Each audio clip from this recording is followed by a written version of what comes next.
민수기 29장입니다. 일곱째 달에 이르러는 그달 초하루에 성회로 모이고 아무 노동도 하지 말라. 이는 너희가 나팔을 불 날이니라. 우리가 이렇게 명절이나 휴일에 이렇게 농사일이나 이런 거를 쉬고 또 음식을 만들어 먹고 이렇게 그 새 날을 기념하고 그러잖아요. 우리 시골에서는 보통 이렇게 뭐 새해 첫날이나 명절날 이렇게 일하는 경우는 거의 없었어요. 근데 아마 그러한 풍습이 성경으로부터 유래된 것이 아닌가, 그렇게 그런 생각이 되어집니다. 보니까 일곱째 달에 이르는 그달 초하루에 성회로 모이고 아무 노동도 하지 말라. 그러니까 노동한다는 것, 그러니까 일하지 말라는 것. 여기는 어떤 주님의 주시는 안식과 평화, 또 오늘날 우리가 주님을 믿어서 주님 안에 거하는 것, 어떤 주님께서 수고하고 무거운 짐진 자들아 다 내게로 오라. 내가 너희를 쉬게 하리라. 어떤 무거운 죄짐을 지고 가는 인생길. 또 아담의 타락 이후에 얼굴에 땀이 흘러야 그런 먹고 살 수 있도록 이렇게 하나님으로부터 징계를 받은 그런 인류의 그런 어떤 그런 모습, 그런 것으로부터 이 어떤 성회나 이런 안식일 날에는 아무 일도 하지 않음으로써 진정한 안식을 누리는 어떤 그런 것을 깨닫게 하기 위한 것이 아닌가 싶습니다. 너희는 수송아지 한 마리와 순양 한 마리와 1년 되고 흠없는 순양 7마리를 여호와께 향기로운 번제로 드릴 것이며, 그 소재로는 고운 가루에 기름을 섞어서 쓰되 수송아지는 10분의 3이요 순양에는 10분의 2요 어린 양 7마리는 어린 양 한 마리마다 10분의 1을 드릴 것이며, 또 너희를 속죄하기 위하여 순염소 한 마리로 속죄제를 드리되 그 달의 번제와 그 소제와 상번제와 그 소제와 그 전제 외에 그 규례를 따라 향기로운 냄새로 화제를 여호와께 드릴 것이니라. 일곱째 달 열흘 날에는 너희가 성회로 모일 것이요 너희의 심령을 괴롭게 하며 아무 일도 하지 말 것이니라. 너희는 수송아지 한 마리와 순양 한 마리와 1년 된 순양 7마리를 다 흠없는 것으로 여호와께 향기로운 번제를 드릴 것이며, 그 소재로는 고운 가루에 기름을 섞어서 쓰되 수송아지 한 마리에는 10분의 3이요 순양 한 마리에는 10분의 2요 어린 양 7마리에는 어린 양 한 마리마다 10분의 1을 드릴 것이며, 속죄제와 상번제와 그 소제와 그 전제 외에 순염소 한 마리를 속죄제로 드릴 것이니라. 이렇게 성경을 읽다 보면 구약은 제사로 꽉 차 있는 것 같아요. 아침에도 제사, 저녁에도 제사. 그리고 짐승의 그런 피를 흘리고 그걸 번제로 드리고 불태워서 드리고 이렇게 화제로 또 전제로 또 가루를 빻아서 소제로 드리고 이런 부분들. 근데 이런 모든 구약의 이 절기나 제사는 예수 그리스도를 가리키고 있다는 것입니다. 많은 학자들이나 모든 목회자들이 이것을 다 인정을 합니다. 구약의 모든 절기와 제사는 그리스도를 가리키는 것이다. 그리스도로 말미암아 성취되는 것이다.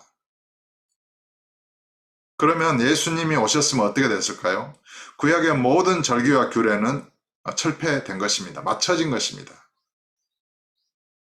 6월절도 6월절 어린 양 대신 예수 그리스도, 오순절도 77절도 그런 오순절 날에 임하신 성령 강림절, 이제 나머지 추수감사절, 장막절 이런 개념은 예수님께서 재림하실 때 성취될 절기이다. 그렇다고 해서 우리가 율법의 절기를 지키는 건 아니죠. 주님의 재림을 기다림으로 기다리고 있는 것입니다.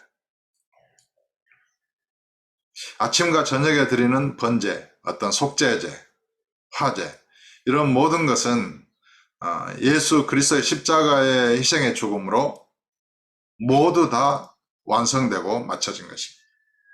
그래서 예수 그리스도로 말미암아 우리가 거룩함을 얻었고, 거룩하게 된 자들을 그 한 번의 제사로 단번에 영원히 온전하게 하셨느니라, 이렇게 기록된 것입니다. 그러니까 주님의 십자가의 그런 희생의 제물은 저와 여러분을 점도 없이 흠도 없이 온 양심과 모든 마음과 생각과 감정과 의지, 온 영과 혼과 몸을 완전하게 정결하게 하고 거룩하게 하는데 부족함이 없는 것입니다. 그걸 믿어야 하는 것입니다. 그러니까 예수님을 진실로 마음에 영접한 자는 전 존재가 완전하게 죄로부터 거룩하여진 것입니다. 영원히 온전하게 된 것입니다. 근데 왜 그러한 온전한 삶을 살지 못하느냐? 그것은 믿음이, 주님을 믿고 의지하는 그 믿음이 문제가 있기 때문입니다. 그러니까 저와 여러분은 예수님을 온전히 믿어서 예수로 살고 그의 성령으로 거듭난 자로서 존귀하신 그러한 지존자의 아들들로서 아버지를 영화롭게 하는 믿음의 삶을 살아야 될 줄로 믿습니다. 12절입니다. 일곱째 달 15째 날에는 너희가 성회로 모일 것이요 아무 일도 하지 말 것이며 이래 동안 여호와 앞에 절기를 지킬 것이라. 너희 번제로 여호와께 향기로운 화제를 드리되 수송아지 13마리와 순양 2마리와 1년 된 순양 14마리를 다 흠없는 것으로 드릴 것이며 그 소재로는 고운 가루의 기름을 섞어서 수송아지 13마리는 각기 10분의 3이요 순양 2마리는 각기 10분의 2요 어린 양 14마리는 각기 10분의 1을 드릴 것이며 상번제와 그 소제와 그 전제 외에 순염소 1마리를 속죄제로 드릴 것이니라. 둘째 날에는 수송아지 12마리와 순양 2마리와 1년 되고 흠없는 순양 14마리를 드릴 것이며 그 소제와 전제는 수송아지와 순양과 어린 양의 수요를 따라서 규례대로 할 것이며 상번제와 그 소제와 그 전제 외에 순염소 1마리를 속죄제로 드릴 것이니라. 셋째 날에는 수송아지 11마리와 순양 2마리와 1년 되고 흠없는 순양 14마리를 드릴 것이며 그 소제와 전제는 수송아지와 순양과 어린 양의 수요를 따라서 규례대로 할 것이며 상번제와 그 소제와 그 전제 외에 순염소 1마리를 속죄제로 드릴 것이니라. 넷째 날에는 수송아지 10마리와 순양 2마리와 1년 되고 흠없는 순양 14마리를 드릴 것이며 그 소제와 전제는 수송아지와 순양과 어린 양의 수요를 따라 규례대로 할 것이며 상번제와 그 소제와 전제 외에 순염소 1마리를 속죄제로 드릴 것이니라. 다섯째 날에는 수송아지 9마리와 순양 2마리와 1년 되고 흠없는 순양 14마리를 드릴 것이며 그 소제와 전제는 수송아지와 순양과 어린 양의 수요를 따라서 규례대로 할 것이며 상번제와 그 소제와 전제 외에 순염소 1마리를 속죄제로 드릴 것이니라.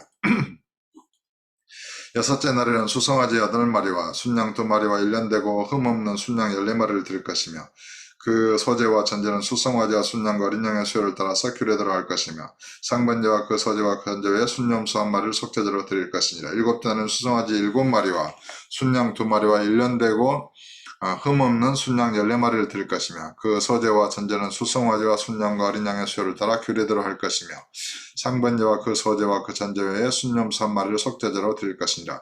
여덟째 날에는 장엄한 대회로 모일 것이요 아무 일도 하지 말 것이며 번제로 여호와께 향기로운 화제를 드리되 수송아지 1마리와 순양 1마리와 1년 되고 흠없는 순양 7마리를 드릴 것이며 그 소제와 전제는 수송아지와 순양과 어린 양의 수요를 따라 규례대로 할 것이며 상번제와 그 소제와 전제 외에 순염소 1마리를 속죄제로 드릴 것이니라. 너희가 이 절기를 당하거든 여호와께 이같이 드릴지니 이는 너희의 서원제나 낙헌제로 드리는 번제, 소제, 전제, 화목제 외에 드릴 것이니라.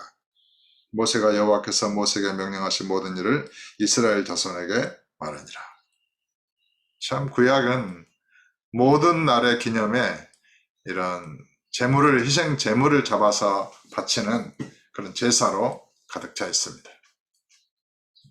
이것이 신약의 교회의 예배로 새벽 예배 또 주일날 오전 예배 또 저녁 예배 그런 수요 금요 예배 또 어떤 데는 월삭 예배 초하루 이런 기념하는 또한 이런 모든 것들이 구약의 이런 제사법을 따라서 응용한 것이 아니겠는가. 그래서 오늘날 이 교회가 예배 중심, 교회 중심, 이게 이제 하나의 슬로건처럼 되질 정도로 예배에 열심히 참석하면 좋은 성도,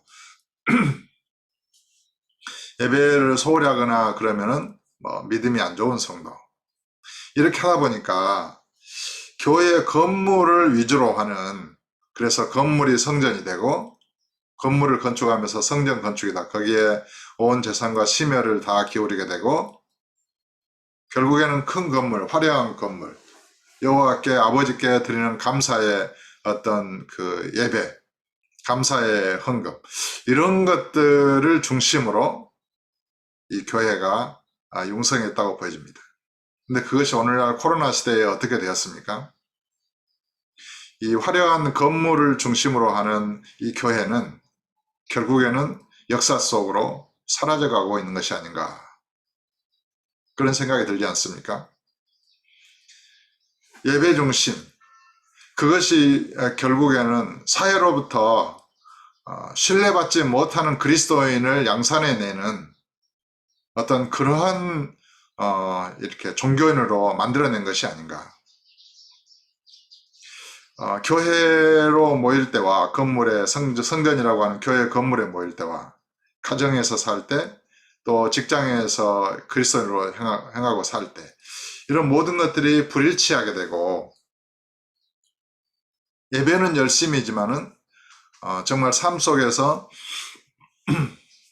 주님의 교훈과 뜻대로 살아가는 것은 덜 중요시하게 되는, 가정에서 정말 그리스도의 인격과 성품을 나타내는 것이 어쩌면 가장 중요한 것임에도 불구하고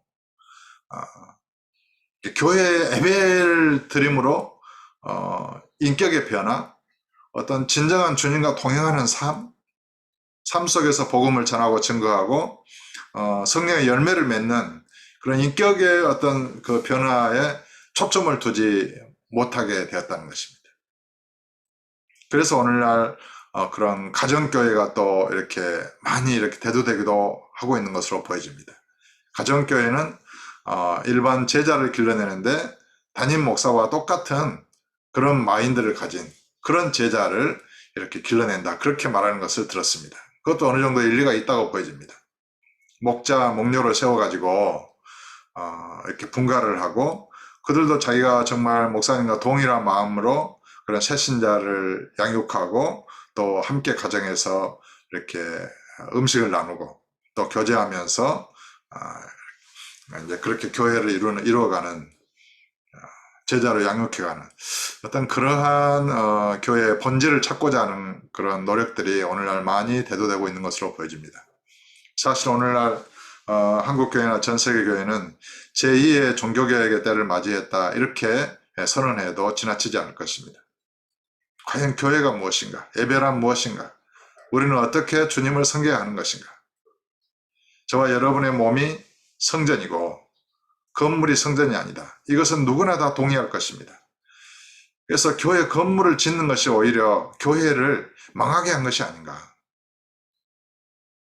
저와 여러분의 생각을 건물에 집착하게 하고, 온 하늘과 온 지구촌이 다 주의 성전인데, 주님이 거하시는 곳인데, 세상 일 따로 또 교회 일 따로 이렇게 분리하게 만들고, 우리가 주님을 우리 안에, 육체 안에 모시고 살아갈 때 우리가 걷는 그 밟는 곳이 다 거룩한 땅이 되고 하나님 나라가 되어야 되는데, 가정이나 직장이나 삶이 선교의 현장이 되고 또 그리스도의 복음의 빛을 발하는 그러한 곳이 돼야 되고, 또 두세 사람이 주의 이름으로 모이면은 그것이 바로 교회인데, 우리는 건물을 위주로 생각이 고착되어 왔다는 것입니다. 그리고 그 건물 안에 십자가를 걸어놓고 그 건물에 가까이 가면 마음이 평안하고, 심지어 어떤 사역자는 그 십자가가 이렇게 없으면 또 이렇게 교회에 십자가가 보이면 마음이 평안해지고, 일단 그럴 정도로 정말 자기 안에 주님이 살아계시는 것을 인정하지 않는가 봅니다. 여러분 안에 주님이 살아계십니까? 하늘과 땅을 창조하신 전능자께서 여러분 안에 살아계십니까? 그 주님이 정말 내 안에 살아계신다고 한다면, 내가 가정에서나 잠잘 때나 음식을 먹을 때나 주님과 함께 먹고 마시는 것이잖아요. 근데 오늘날 정말 주님을 믿는다고 하면서 주님은 저 멀리 밖에, 대문 밖에 세워두고 주님 없이 휴가를 가고 주님 없이 맛있는 걸 먹고, 잠깐 기도할 때 주님께 감사 기도는 하죠. 그러나 음식을 먹고 마시고 이렇게 담소를 나눌 때 그 마음 안에 주님이 살아계십니까? 쓸데없는 농담이라고 말이죠. 이러한 정말 저와 여러분의 마음이 거룩한 하나님의 성전이라면, 그 피로, 예수님의 피로 정결해지고 영혼이 온전케 되었다면, 우리의 마음과 생각과 감정 안에 사특한 생각, 이기적인 인간의 마음, 육신의 생각은 단 하나라도 있어서는 안 될 것입니다. 오직 성령으로 충만하기까지 기도하고 간구해서 머리끝부터 발끝까지 복음으로 예수 그리스도의 영광의 빛으로 그런 거룩한 성령의 기름 부음으로 충만해져서 빛을 발하고 정말 우리를 만나는 자에게 그 예수 생명을 전하고 그래서 구원을 얻게 하는 진정한 그리스도인의 삶을 이렇게 우리가 살기로 작정해야 될 줄로 믿습니다. 지금은 그런 시대입니다. 예전과 같은 전통적인 신앙의 방식으로는 이 시대를 감당할 수 없습니다. 진정한 영적인 시대, 진정으로 영으로서 영의 존재로서 성령을 따라 행하고 진정으로 성령의 권능이 필요한 때입니다. 성령의 권능을 구하십시오. 성령의 기름 부음을 구하십시오.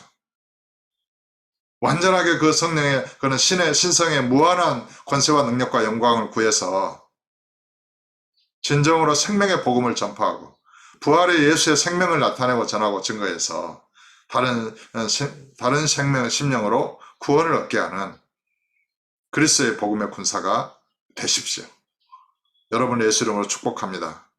오늘도 주님과 동행하는 아름다운 믿음의 삶이 되어지기를 예수 이름으로 축복합니다.